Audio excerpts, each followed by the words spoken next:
Hello everyone and welcome. Thank you so much for joining me today. I've got a fun project to share with you featuring some of the new goodies from the Lucky to Know You release with Simon Says Stamp. And I fell in love with this adorable Gnome die set. I think gnomes are really popular right now. I don't know that they've ever been out of style, but they're especially trendy right now in the card making world. I think that's the vibe I'm getting with the gnomes. Of course, I'm always late to the trends, so don't listen to me. But okay, so I die cut that backer gnome out of white, and then all the little pieces. Right now I'm doing her little braids out of some kind of light brown khaki cardstock. I pulled that out of my stash. I don't know what color this is, but I just wanted a hair color. And then for the hat, I love a bright red Gnome hat. Of course, you don't have to take all the time to die cut with all these colors. You could just die cut everything in white and color them with Copics. That would work as well. For the dress or gown or robe, whatever it is a gnome wears, I'm using this Lawn Fawn Really Rainbow pattern paper. I have about, you don't even want to know how many pads of this Really Rainbow I have. It's embarrassing because I'm always afraid I might run out, or maybe they might retire it and I need to have it in my life for the rest of my life. It's Really Rainbow pattern paper. Are you feeling me? Okay, then I die cut a Gnome nose, and here's where she gets a little fancy. I take the smallest nested circle die and I'm going to die cut just the top of that gnome dress gown thingamajiggy. It's going to give the Gnome a little bit of a neck. Not that you have to do this, but I was just feeling like, you know, going out on a limb and customizing my Gnome. So have a little fun with it, you know, and then I'm going to glue all the pieces to the backer. I'm using Tombow Mono liquid adhesive to pop these down, and they fit right into place like a puzzle piece.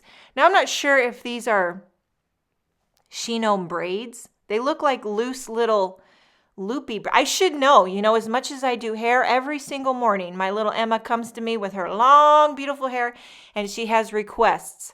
Some days it's just a pony. Most days it's a pony. Some days it's piggies. Some days it's one braid, two braids, French braid, and then lately it's like, Mom, can you do a side braid with a side pony, wrap it around in a bun? I'm like, okay.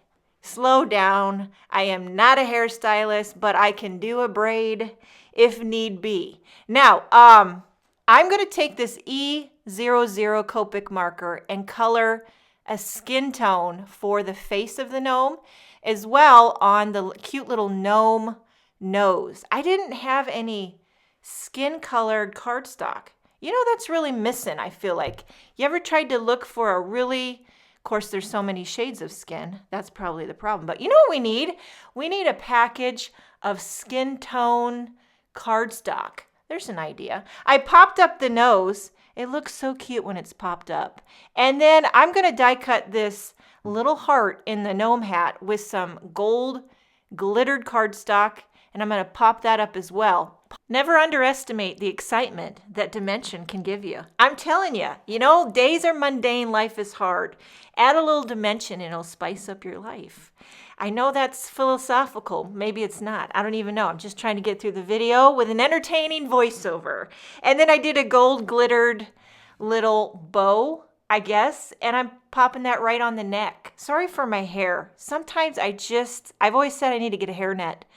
So there's the Gnome. And now for the card. I'm taking more of this Lawn Fawn Really Rainbow pattern paper and another one of those nested circle dies to die cut a window frame in the middle of this panel. Going to pop it up on a nice white card base. Clean and simple and colorful. Just how I like it. Again, more foam tape on the Gnome. This card's very, very simple, but it's got enough detail with all the die cut pieces. For the sentiment, I'm using one of these pre-printed reverse happy birthday sentiment strips. And I'm going to trim it out with this My Sweet Petunia cut-a-line. I think that's how you say it. I've never used this before. Always wondered if I would like it because I can't cut a straight line with my craft knife to save my life.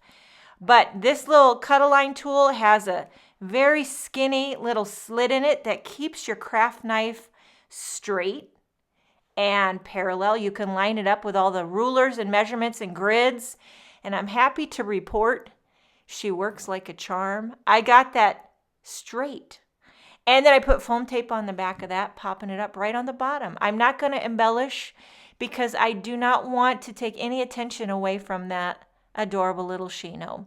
Make sure and check out the rest of the fantastic Lucky to Know You release by Simon Says Stamp. Thank you so much for joining me. Have a wonderful day, and I will see you next time.